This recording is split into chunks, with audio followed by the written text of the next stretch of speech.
Hello all, welcome to రాణి అమ్మ kitchen. ఈరోజు రాణి అమ్మ కిచెన్లో పన్నీర్ కర్రీ చేసుకోబోతున్నామండి. చాలా ఈజీగా సింపుల్ ఇంగ్రీడియంట్స్తోనే టేస్టీ పన్నీర్ కర్రీ అండి. కావాల్సిన పదార్థాలు తయారు చేసే విధానం చూసేయండి. టమాటోలు ఒక 1/2 కేజీకి పైన తీసుకోండి. 2 పెద్ద సైజు ఉల్లిపాయలు, 5-6 పచ్చిమిర్చి, అలాగే 200 గ్రాములు పన్నీర్. ముందుగా ఒక మిక్సీ జార్ తీసుకొని అందులో ముందుగా ఉల్లిపాయ ముక్కలు అలాగే పచ్చిమిరపకాయ ముక్కలు వేసి గ్రైండ్ చేసుకోవాలండి. ఇప్పుడు ఈ గ్రైండ్ చేసుకున్న ఉల్లిపాయ ముక్కలు అలాగే పచ్చిమిరపకాయ ముక్కల పేస్ట్ని గిన్నెలోకి తీసి పెట్టుకొని అదే మిక్సీ జార్లో మనము టమాటో ముక్కల్ని కట్ చేసి పెట్టుకొని ప్యూరీ లాగా పేస్ట్ చేసి పెట్టుకోవాలి. టమాటోలు కూడా ప్యూరీ చేసేసుకున్నామండి.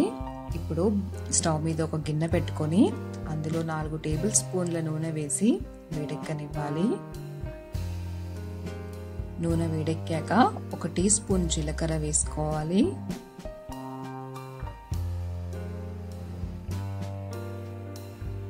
కాస్త జీలకర్ర వేగాక అందులో ఉల్లిపాయలు పచ్చిమిరపకాయ పేస్ట్ వేసుకోవాలి.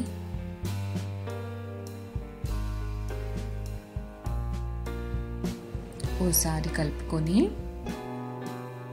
ఇప్పుడు ఇందులో 1 టేబుల్ స్పూన్ అల్లం వెల్లుల్లిపాయ పేస్ట్ వేసుకోవాలి. అలాగే 1/2 టేబుల్ స్పూన్ పసుపు వేసుకోవాలి. ఇప్పుడు వీటిని పచ్చివాసన పోయేంత వరకు వేపుకోవాలండి.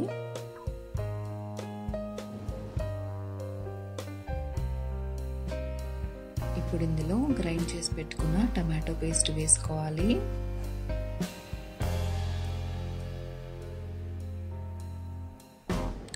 ఇప్పుడు ఒకసారి బాగా కలుపుకొని 5 నిమిషాల పాటు మూత పెట్టేసి ఉడకనివ్వాలండి.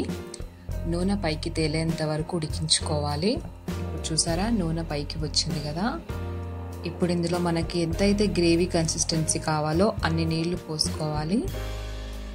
ఇప్పుడు నీళ్ళు యాడ్ చేసుకున్న తర్వాత ఇప్పుడు మనకి కావాల్సిన మసాలాలు వేసుకుందాం. 1 టేబుల్ స్పూన్ ధనియా పొడి, 1 టేబుల్ స్పూన్ కారం, రుచికి సరిపడా ఉప్పు. కారం ఉప్పు అనేవి మనకి టేస్ట్ని తగ్గట్టుగా అడ్జస్ట్ చేసుకోవచ్చండి. అలాగే 1/2 టేబుల్ స్పూన్ జీరా పౌడర్ వేసుకోవాలి. ఇప్పుడు ఒకసారి కలుపుకుందాము.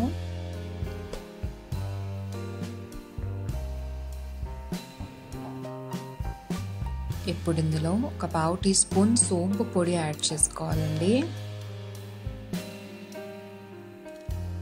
సో ఇవన్నీ కలిసేలాగా ఒకసారి కలుపుకోవాలి. సో ఇప్పుడు గ్రేవీ అంతా దగ్గర పడిందండి. ఇప్పుడు ఇందులో మనం ఒక 1/2 టీ స్పూన్ చక్కెర వేసుకోవాలి. అలాగే ముందుగా కట్ చేసి పెట్టుకున్న పన్నీర్ ముక్కలను యాడ్ చేసుకోవాలి. పన్నీర్ ముక్కలు వేసుకున్నాక కాస్త నిదానంగా కలుపుకోవాలండి. 2 నుంచి 3 నిమిషాల వరకు ఉడకనివ్వాలి. సో ఇప్పుడు ఇందులో కాస్త కసూరి మేతిని చేతితో నలుపుకొని ఒక 1/2 టీ స్పూన్ వరకు యాడ్ చేసుకోవాలండి. లాస్ట్లో ఒక 1/2 teaspoon garam masala powder కూడా వేసుకోవాలి. సో ఇప్పుడు కూరంతా బాగా కలిసేలాగా ఒకసారి కలుపుకోవాలండి. అంతే, ఒక 2 నిమిషాల వరకు స్టవ్ మీద ఉడకనిచ్చేసి దింపేసుకోవడమేనండి. పన్నీర్ కర్రీ రెడీ అయిపోయింది. చాలా ఈజీగా, సింపుల్గా. మీరు కూడా తప్పకుండా ట్రై చేయండి. అలాగే రాణి అమ్మ కిచెన్ని సబ్స్క్రైబ్ చేసుకోండి. మీరు సబ్స్క్రైబ్ చేసుకొని లైక్ చేయడం వల్ల మాకెంతో ఎంకరేజింగ్గా ఉంటుందండి. Please do subscribe to our channel and don't forget to like, share and comment అండి. Thank you all.